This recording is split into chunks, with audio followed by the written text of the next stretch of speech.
بسم الله الرحمن الرحيم.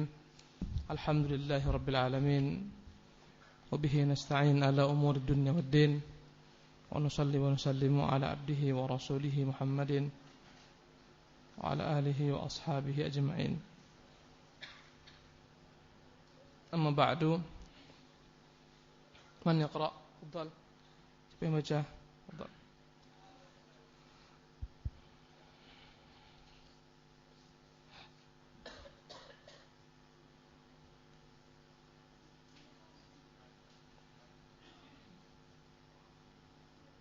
Bismillah walhamdulillah wassalatu wassalam ala nabiyina Muhammad sallallahu alaihi wasallam. Qala al-muallifu rahimahullahu ta'ala fi kitabih babu alamatil munafiqi. Babu alamatil munafiqi. Haddatsana Sulaimanu Abu Rabi'i qala haddatsana Ismailu banu Ja'farin qala haddatsana. معك مختصر؟ خذ له، اقرأ له. لا، أنت تقرأ، خذ كتابه.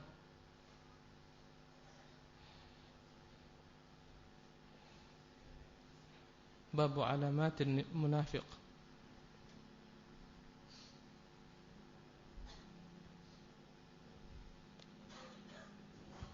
Babu alamatil munafiqi. بالجمع علامات. Babu alamatil munafiqi. An Abi Hurairah anin Nabi sallallahu alaihi wasallam qala ayatul munafiqi salasatun idza haddatsa kadzdzaba wa idza wa'ada akhlafa wa idza tumina khana. الذي يليه An Abdullah bin Amr anna Nabiyya sallallahu alaihi wasallam qala arba'u man kana fi أربع خلال. اقرأ. arba'u khilalin man kana fihi من كنا fihi kana munafiqan khalisan wa man kanat fihi khaslatun min hunna kanat fihi khaslatun minan nifaqi hatta yad'aha idza tumina khana wa fi riwayatin idza wa'ada akhlafa wa idza haddatsa kadzdzaba wa idza ahada ghadara wa idza khasama fajara. جزاك الله خيرا. قال الإمام البخاري رحمه الله باب علامات المنافق. Berkata Imam Al-Bukhari rahimahullah ta'ala, bab tanda-tanda orang munafik. Adapun kaitan bab ini ikhwan dengan bab sebelumnya, di mana Al-Imam Al-Bukhari rahimahullah ta'ala menyebutkan sebelumnya tentang kezaliman yang bertingkat-tingkat. Ada kezaliman duna kufrin, tidak membuat pelakunya kafir. Ada kezaliman yang membuat pelakunya kafir, yaitu syirik kepada Allah Subhanahu wa ta'ala.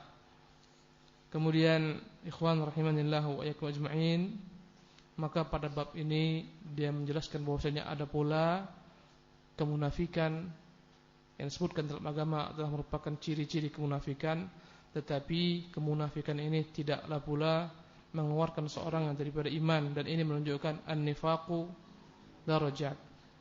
Kemunafikan itu pun bertingkat-tingkat. Ada kemunafikan yang dia duna kufrin, tidak sampai kepada kufuran, dan ada kemunafikan yang membuat pelakunya keluar daripada Islam.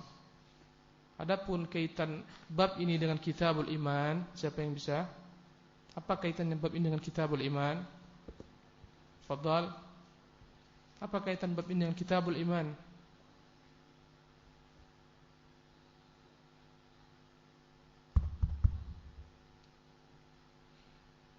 Fadhal. Beri mikrofon.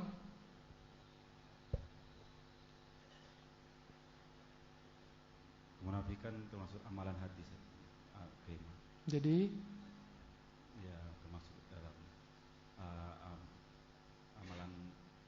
Tapi di sini semua amalan zahir, berdusta, zahir, berjanji, ingkari, zahir. Siapa? Fadhalu. Apa kaitan hadis bab ini dengan kitab iman? Fadhal, beri mikrofon.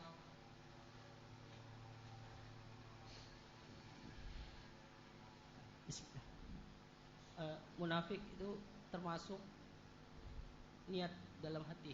Jadi amalan termaksud amalan hati berupa niat. Jadi terkadang dia berkata tidak sama dengan niatnya. Apa yang dikerjakan tidak sama dengan yang diniatkannya. Jadi apa katanya dalam Kitabul Iman? Kenapa dimasukkan di sini ke dalam Kitabul Iman? Apa sih kaitannya? Coba antum kaitkan dulu. Yang lain. Ya Allah, syabab. Tafadhal. Hat lahu.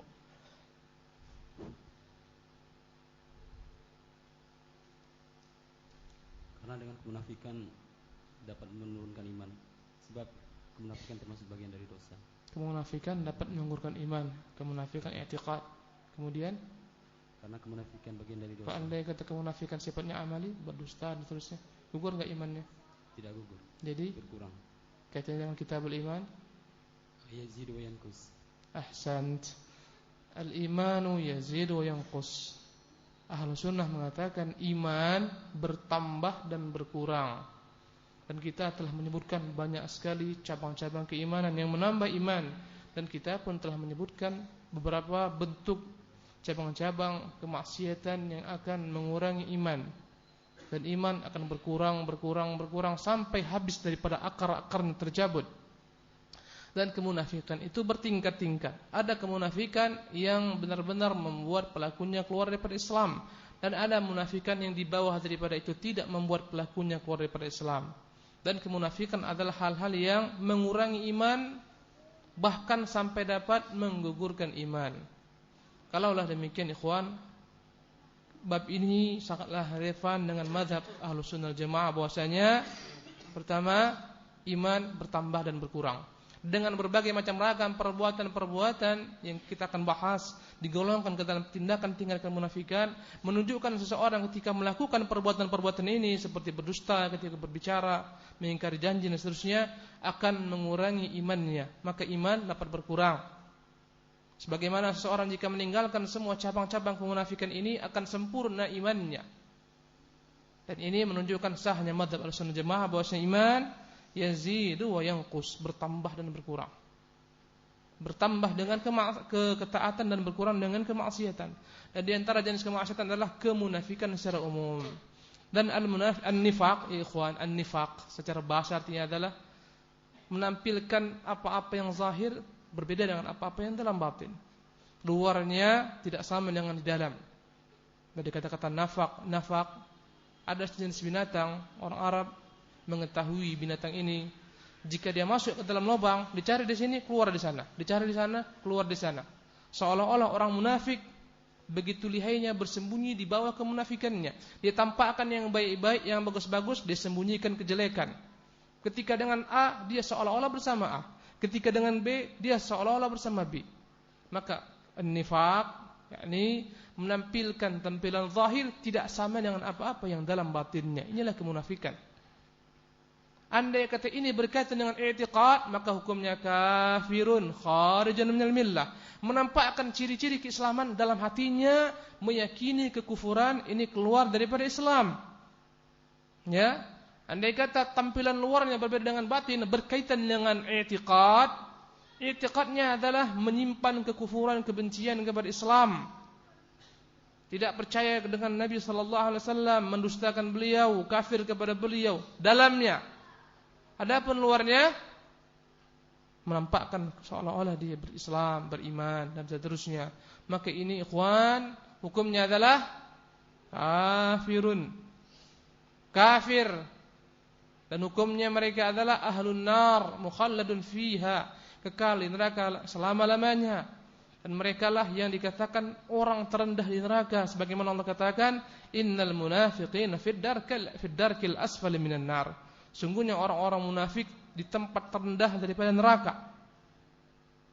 Inilah dia mazhab yang diakui oleh Abdullah bin Ubay bin Salul dan para pengikutnya sepanjang zaman. Masuk Islam bukan tujuannya karena kebenaran Islam menurutnya, tapi karena kemaslahatan dan seterusnya. Jadi ini ikhwan, andai kata berkaitan dengan i'tiqad maka hukumnya kafir. Andai kata kemunafikannya berkaitan dengan amal, maka dia tidak kafir. Apa itu kemunafikan yang berkaitan dengan amal? Nampak seolah-olah jujur padahal dia dusta. Dan seterusnya nanti akan kita bahas. Nah, berkata Rasulullah sallallahu alaihi wasallam, ayatul munafiqi thalathun. Ayat, tanda, alamah, tanda-tanda al-munafiq, orang munafik itu 3. Idza haddatsa kadzab. Andai kata dia itu berbicara, maka dia berdusta. Wa idza wa'ada akhlaf. Andai kata dia berjanji, dia akan ingkari. Wa idza tumina khan. Andai kata dia itu diberi amanah, maka dia berkhianat. Adapun dari riwayat Abdullah bin Amr, Nabi SAW menyebutkan arba'u khilal, ada 4 jenis. Man kunna fihi, barang siapa yang 4 ini ada dalam diri seorang, kana munafiqan khalisan, maka dia benar-benar menjadi orang munafik. Wa man kanat fihi khaslatun minhunna, kanat fihi khaslatun minan nifaq. Barang siapa yang dalam dirinya ada satu cabang daripada cabang-cabang ini, maka dalam dirinya ada satu cabang kemunafikan, hatta yada'aha, sampai dia mampu meninggalkannya. Idza tumina khan, jika diberi amanah dia khianat. Wa fi riwayatin idza wa'ada akhlaf, andai kata berjanji dia ingkari. Wa idza haddatsa kadzab, jika dia berbicara dia berdusta.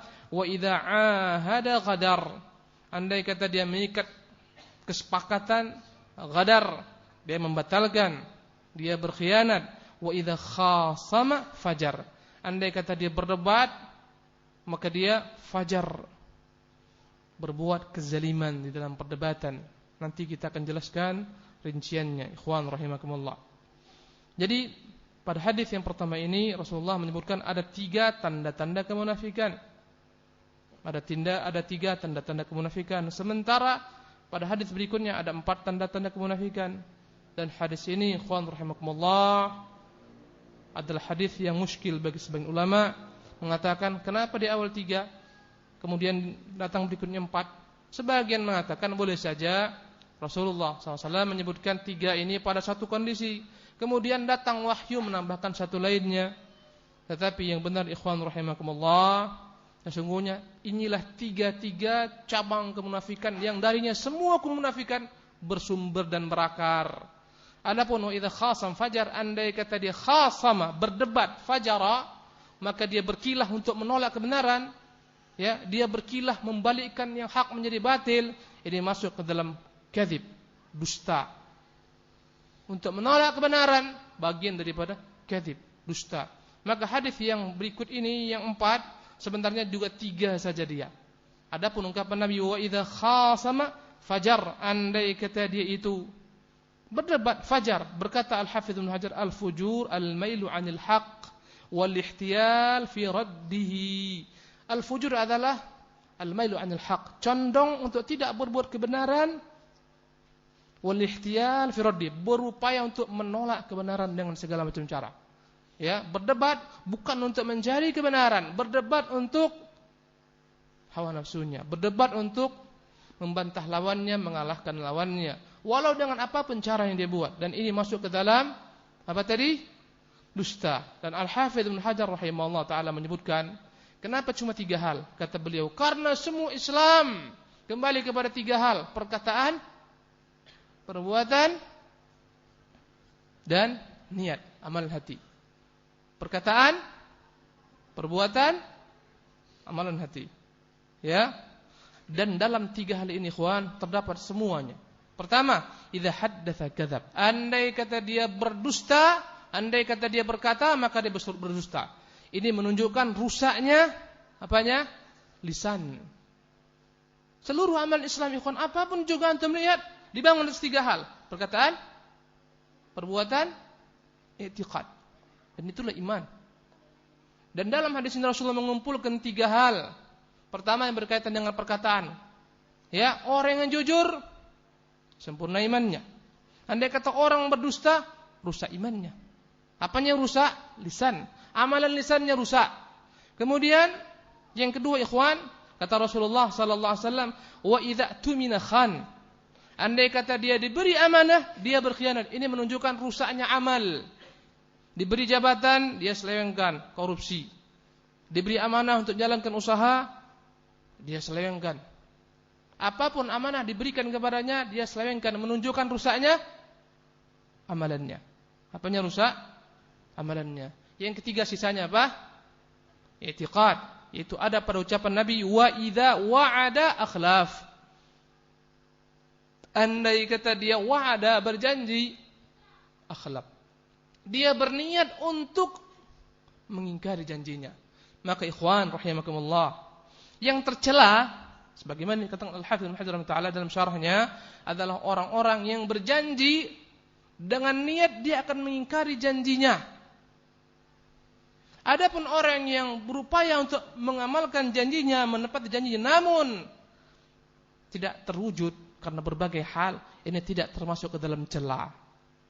Tidak termasuk ke dalam cela. Tapi orang yang ketika berjanji, ya saya akan buat, dan dalam hatinya niatnya untuk mengingkarinya, maka orang ini dalam dirinya ada cabang-cabang kemunafikan, ada tanda-tanda kemunafikan. Maka lengkaplah Islam dibangun atas 3 hal: qaul, amal, i'tiqad. Dan 3 cabang ini ikhwan adalah cabang kerusakan dalam semua amal Islam, baik amalan dalam bentuk perkataan ataupun anggota tubuh dan amalan hati, rusaklah semuanya.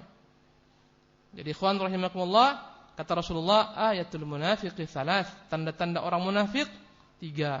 Sebenarnya banyak ikhwan tanda-tanda kemunafikan, tetapi semuanya kembali kepada 3 hal ini: perkataan, perbuatan, dan niat, i'tiqad. Idza haddatsa kadzab, andai kata dia berkata-kata, ya, dia berdusta, kata Rasulullah SAW. Andai kata dia berkata-kata, dia berdusta.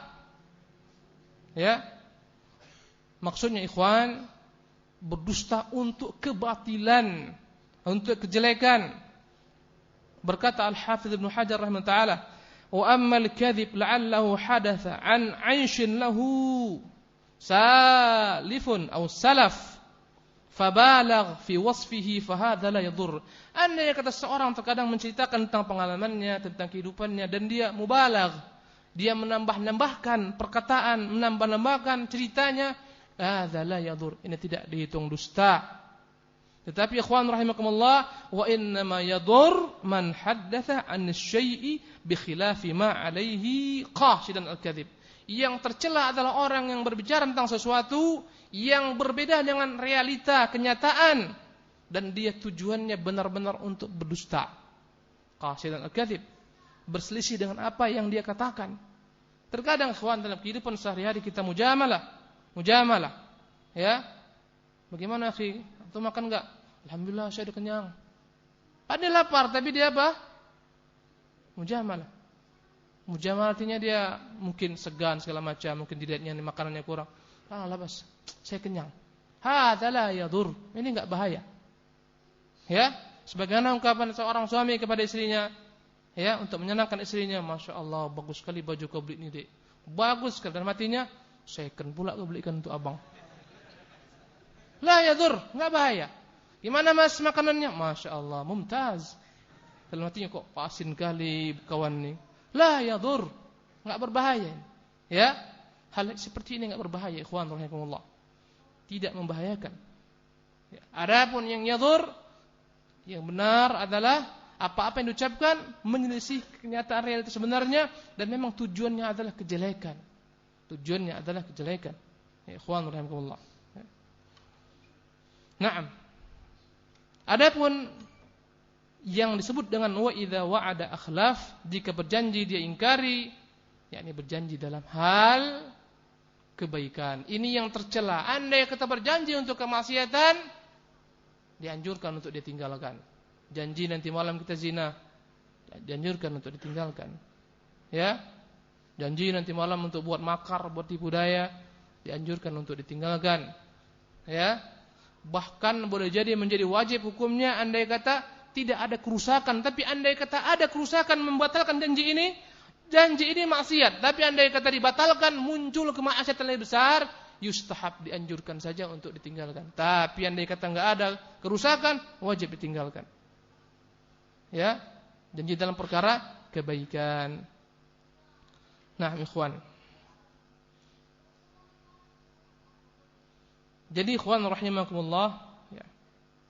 Kaitan hadis yang mulia dengan Kitabul Iman sangatlah tampak sekali bahwasanya Ahlussunnah mengatakan kemunafikan bertingkat-tingkat. Ada kemunafikan adalah kemunafikan yang menggugurkan keimanan, itu dalam i'tiqad. Ada kemunafikan yang tidak menggugurkan iman dalam amal.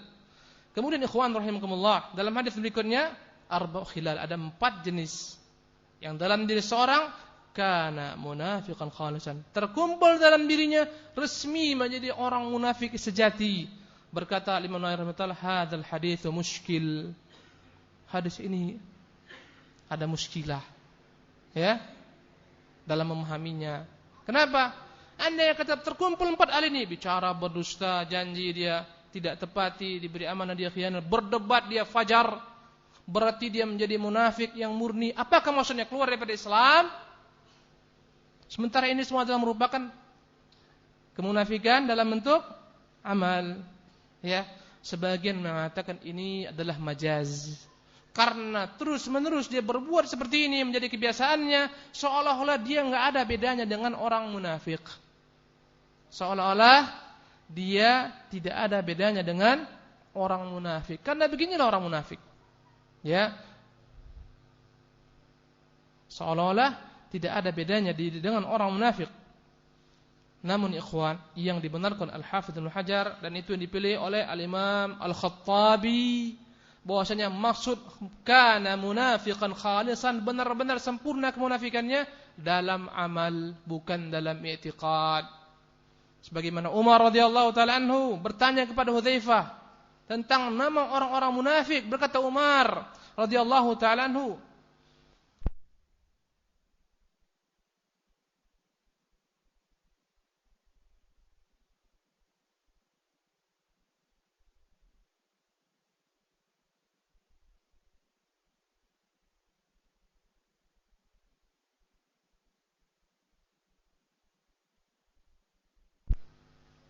nah,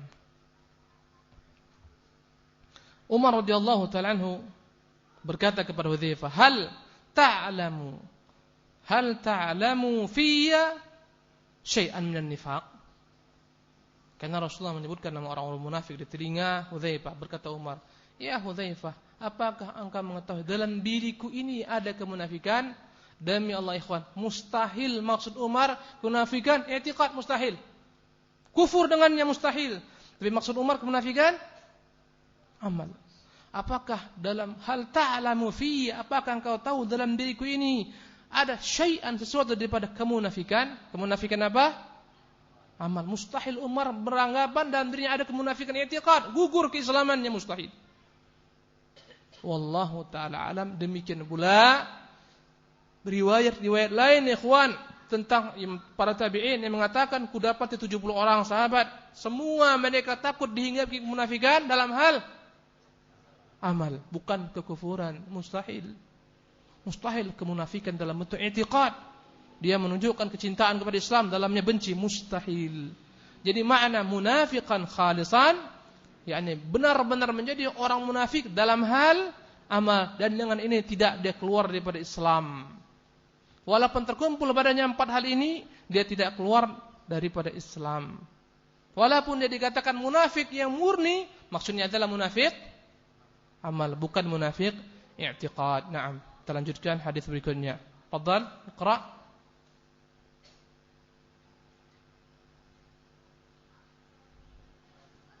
هذا مختصر ولا صحيح بخاري؟ اقرأ. أيه. Babu qiyamu lailatul qadari lailatul qadari minal imani. An Abi Hurairah qala Rasulullah sallallahu alaihi wasallam, man yakum wa fi tariqin qama lailatul qadari imanan wa ihtisaban ghufira lahu ma taqaddama min dhanbihi. Na'am. Qala al-Bukhari rahimahullah, babun qiyamu Lailatul Qadri minal iman. Bab berdiri salat pada malam Lailatul Qadar bagian daripada iman. Ya ikhwan rahimakumullah, kaitan bab ini dengan bab sebelumnya. Setelah Al-Hafidz Ibnu Hajar rahimahullah menjelaskan cabang-cabang kemaksiatan, kezaliman yang bertingkat-tingkat, kemunafikan yang bertingkat-tingkat, amalan-amalan jahiliyah yang dalam diri seorang yang tidak membuat dia itu keluar daripada Islam, semuanya masuk ke dalam maksiat, maka dia ingin mengembalikan kita kepada cabang-cabang keimanan, karena tujuan asalnya adalah supaya kita mengerti mana cabang-cabang keimanan yang kita akan perbuat. Ya, maka dia katakan, barang siapa yang dia mengerjakan qiyamul lail dalam rangka mencari Lailatul Qadar minal iman, bagian daripada keimanan. Ya ikhwan rahimakumullah, jadi jelas barang siapa yang dia melaksanakan qiyamul lail, ya, maka itu menunjukkan dalam dirinya ada ciri-ciri keimanan. Berkata Al-Imamul Hajar, babun qiyamul lailatul qadri minal iman. Bab bangun malam hari ketika malam Ramadan bagian daripada iman. Ini menunjukkan kepada kita ikhwan, salat malam apalagi secara khusus 10 hari terakhir Ramadan dalam rangka mencari Lailatul Qadar, itu adalah merupakan bagian daripada keimanan seseorang. Ya, bagian daripada keimanan seseorang. Dan dikaitkan dengan i'tiqad Ahlussunnah bahwasanya salat adalah merupakan amal dan amal adalah bagian daripada iman. Bukan sebagaimana anggapan kaum Murji'ah bahwasanya amalan bukan bagian daripada iman. Maka di sini Al-Hafidz Al-Imam Al-Bukhari menekankan salat itu adalah amal dan dia bagian daripada iman, dan ini adalah mazhabnya Ahlussunnah wal Jamaah. Ini kaitan ikhwan. Kemudian disebutkan hadis dari Rasulullah sallallahu alaihi wasallam an Abi Hurairah qala, dari Abu Hurairah radhiyallahu taala anhu, dia berkata, qala Rasulullah sallallahu alaihi wasallam, bersabda Rasulullah sallallahu alaihi wasallam, man yaqum wa fi tariqin qam Lailatul Qadri imanan wa ihtisaban ghufira lahu ma taqaddama min dhanbi. Barang siapa yang dia akan berdiri dengan fi'il mudhari, menunjukkan istimrar, dia akan berniat terus-menerus untuk berdiri. Atau man qam, barang siapa yang tegak berdiri, dalam bentuk khabar fi'il madhi, Lailatul Qadar, pada malam Lailatul Qadar, imanan, karena keimanan. Ini dia wajhus syahid.